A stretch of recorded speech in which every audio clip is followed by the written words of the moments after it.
Actualment estem a un 14% de l'electricitat d'origen renovable a Catalunya.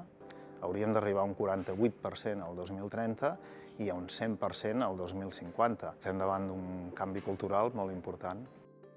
No sé si no només els municipis, sinó si la societat en general és conscient del canvi tecnològic tan important que hem de fer. Evidentment caldrà molta més renovable, caldrà molta més xarxa elèctrica si volem que ara mateix aquesta substitució sigui tècnicament possible. A Catalunya vam tenir fins a l'any 2019 una prohibició de facto de fer instal·lacions, perquè hi havia una regulació que estava vigent des del 2009 que deia que es podia fer fotovoltaica però havia de ser molt petita. Tan petita que no era rendible. I hem tingut des del 2009 al 2019 una aturada total, 10 anys sense fer renovables. Fins al 2021 no va sortir un decret amb un consensus polític per fer plantes.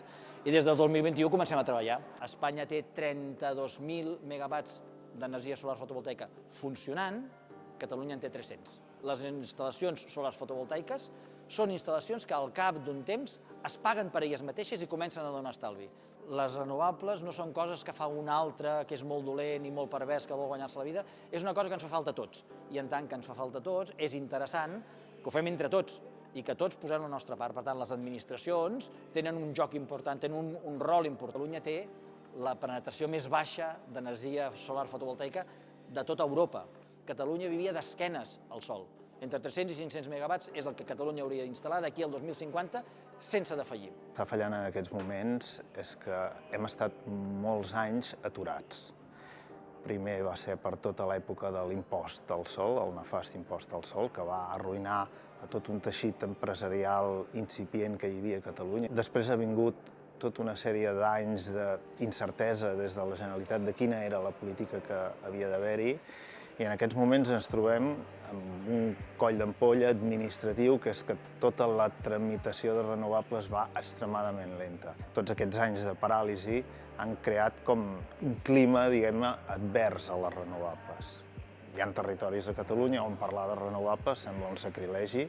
Tots els ajuntaments haurien de tenir clar que en el seu territori hauria de ser possible autoabastir-se a partir de fonts renovables. Tenim necessitat de renovables, majoritàriament volem renovables, però hi ha resistències a les renovables. Et diria que ara mateix el principal hàndicap o inconvenient al desplegament de renovables és el preu baix de l'energia, de l'electricitat en particular, la no electrificació de la demanda i després resistències territorials, sumat a que no hi ha un marc normatiu des del nostre punt de vista que el que faci és premiar el pacte, premiar les millors praxis de retorn al territori. El territori el que percep és que, diguem-ne, que les empreses renovables arriben allà, i a fer un projecte i ningú no s'ha enterat abans, no hi ha hagut processos de participació, no hi ha hagut reunions amb la societat civil, no es perceben els beneficis que podran donar, no es parla de ficar fàbriques per generar components i generar llocs de feina al territori, no es parla de possibles reduccions, per exemple, de factura de la llum. El que no podem fer és continuar amb models de transició energètica que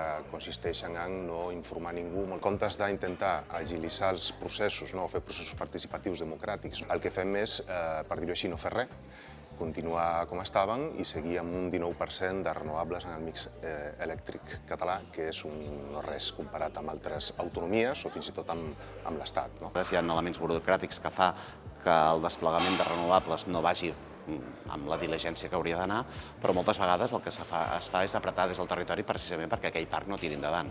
Totes dues coses són certes. Catalunya ja no és pionera amb el desplegament de renovables. Catalunya, amb molta sort, podríem instal·lar-nos o pujar al vagó de cua en el desplegament de renovables, però Catalunya hauria de ser pionera en el retorn de les renovables al territori i en l'acceptació social de les mateixes. Nosaltres a Greenpeace defensem un sistema renovable, 100% renovable, el 2040, perquè creiem que a nivell de Catalunya, a nivell del conjunt de l'Estat, tenim les capacitats econòmiques, tècniques i la responsabilitat històrica de reduir les nostres emissions molt més ràpid que altres països del sud global, que tenen menys responsabilitat. És brutal el repte que tenim, però es pot fer.